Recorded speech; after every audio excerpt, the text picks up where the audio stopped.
There are now more than 2,500 Aldi stores across the United States, and the company is on track to surpass 3,200 locations by 2028, making it the fastest-growing supermarket chain in the country. And if you've driven through almost any American city lately, you've probably seen one. The clean, minimalist storefront appearing in more and more neighborhoods. Shoppers are certainly noticing. Aldi is now approaching 1 billion annual visitors, placing it just behind Kroger and Publix as the third most visited supermarket in the nation. That momentum isn't slowing down either. In the first 6 months of 2025, visits to Aldi stores jumped another 7%, nearly 4 times the rate of its competitors. And according to the company's chief operating officer, they literally can't open the stores fast enough. So the question becomes, why? What's driving this explosive surge in popularity? And more importantly, how is a bare-bones discount grocer from Germany quietly reshaping the entire landscape of US retail? So you already know where we're at. We are going into Aldi to see what new finds they got on the shelves for us today. Everything begins to come into focus once we unpack their unique business model and understand how today's economic climate has created the perfect conditions for it to thrive.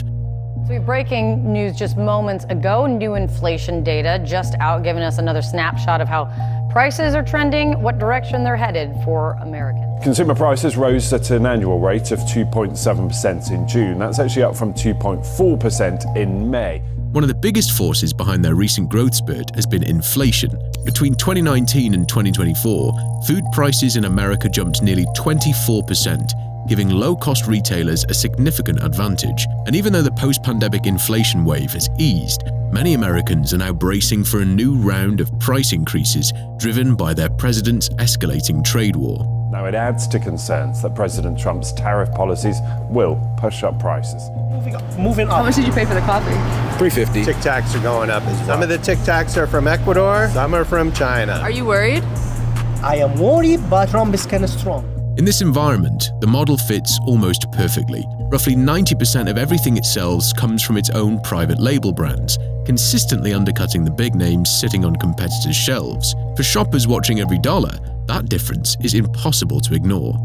What makes that level of enthusiasm especially surprising is that what Aldi provides is a stripped-down, almost utilitarian model of a supermarket.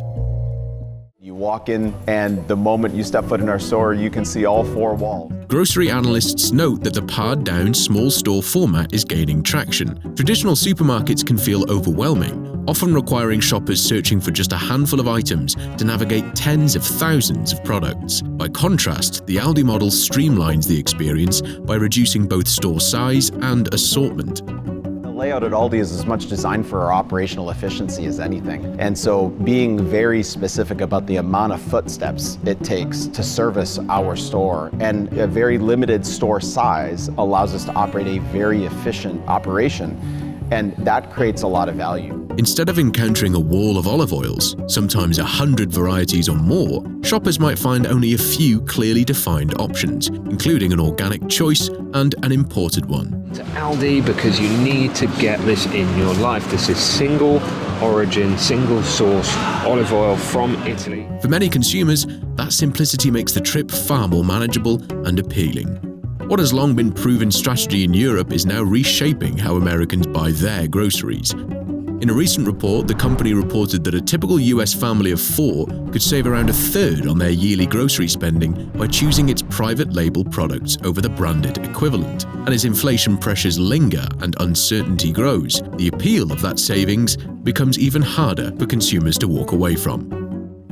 These days, lots of shoppers are on the hunt for value, and many are finding it at growing grocery store chain Aldi. I will forever be an Aldi stan. Put this on the local news, put this on the morning news, I don't care. The world needs to know Aldi is the way to go. Shoppers are attracted to Aldi for the big brand dupes. For example, a low-priced box of Fruit Rounds sits right beside Fruit Loops, offering a similar look for far less. A few aisles away, the chain's Pops prebiotic sodas mirror Poppy's flavors at a lower price point, even as Poppy itself was recently acquired by PepsiCo for nearly $2 billion.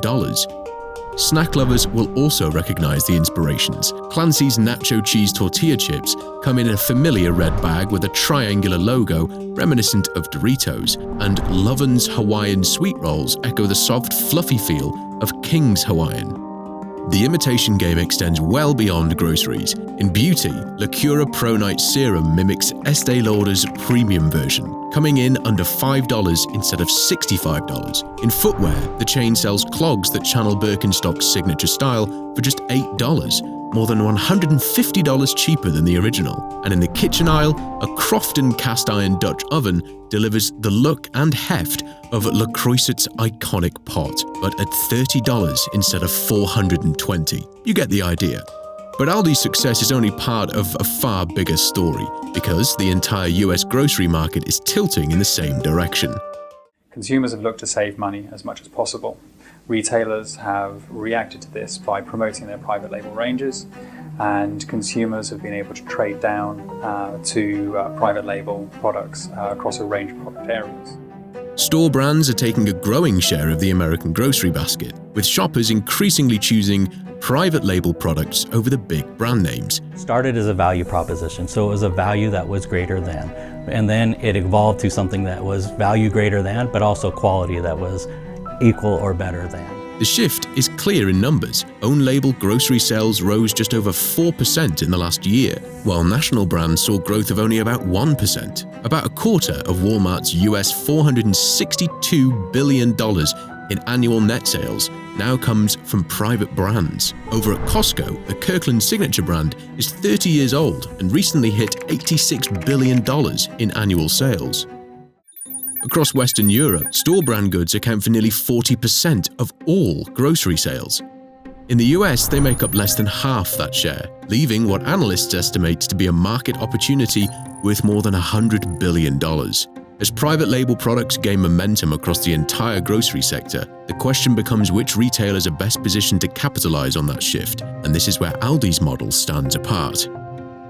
We take all of our buying power and we put it into the 7 most popular or common salad dressings that a customer might buy. That allows us to deal directly with manufacturers and make sure that we get the best cost price. They are known for a lean, low-cost approach. No deli counter, no bakery, no pharmacy. A streamlined shopping experience. The stores themselves are compact, often half or even a third the size of big box competitors, which means lower rent, cheaper energy bills, and the ability to open new locations quickly. Behind the scenes, efficiency drives everything. Products often go straight onto the shelves in the same boxes or pallets they arrive in, cutting out the need for extra unpacking. Each store carries roughly 2,000 items, far fewer than the tens of thousands found in a typical supermarket. That tight control keeps costs down and quality consistent. The payoff is enormous. Close to 1 billion visits each year and a fiercely loyal customer base, setting the stage for even greater growth ahead. And that's the one thing that should terrify the big boys the most. Aldi's growing cultural footprint shows just how deep its appeal now runs. Its customer base isn't merely satisfied, it's mobilized. Unlike the major retailers, whose marketing relies on paid campaigns, they benefit from a level of organic, viral enthusiasm that money can't buy. The proof is everywhere online. The Aldi Isle of Shame Facebook community alone has amassed 3.5 million members, a staggering audience built entirely around the thrill of weekly finds and the shared joy of bargain hunting. This kind of grassroots fandom gives an advantage its competitors can't easily replicate. Every viral post, haul video, or meme effectively becomes unpaid advertising, accelerating its visibility far beyond the footprint of its stores. As that loyalty deepens and multiplies, the little German retailer isn't just keeping pace with the giants, it's steadily closing the gap, one enthusiastic shopper at a time.